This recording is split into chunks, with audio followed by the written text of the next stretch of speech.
Welcome to Quick Coding Concepts. An algorithm is something given an input and it is passed through an algorithm. It generates an output. And the algorithm is always deterministic, which means I give it the same input, it should always generate the same output. We have something called BigO notation.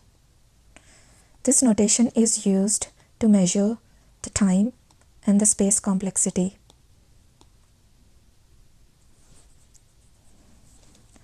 There are certain rules to measure time and space complexity. One of them is, say I have big O of n square plus n plus 3.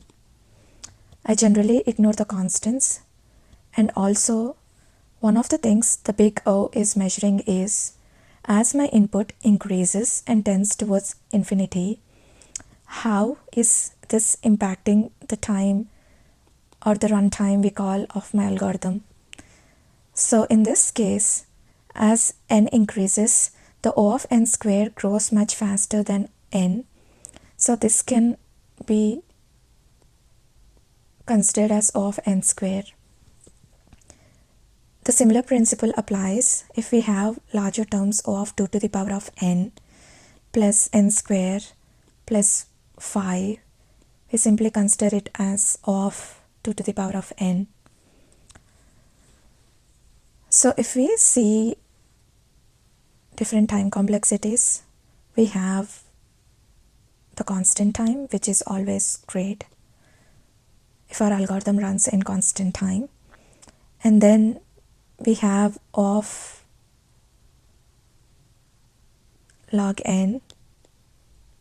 What O of log n is telling us is, somewhere as my algorithm is running, in the middle, my input is changing at a certain percentage that's impacting how fast my algorithm is running. And then we have O of n, which we all know is linear time. And then we have of n log n, which is above O of n. And then if we keep going, we have O of n square, and then we'll have O of n cube, and then we'll have O of n factorial. So how do we determine the time complexity? The way we do it is,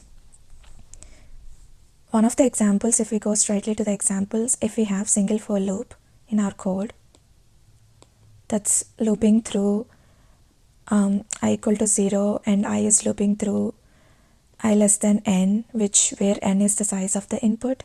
And if we have the single for loop of operations going on, it's generally O of n.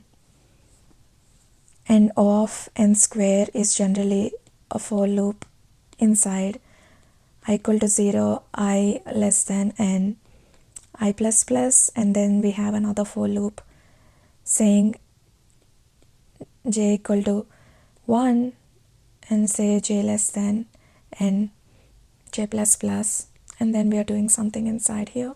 This is O of n square.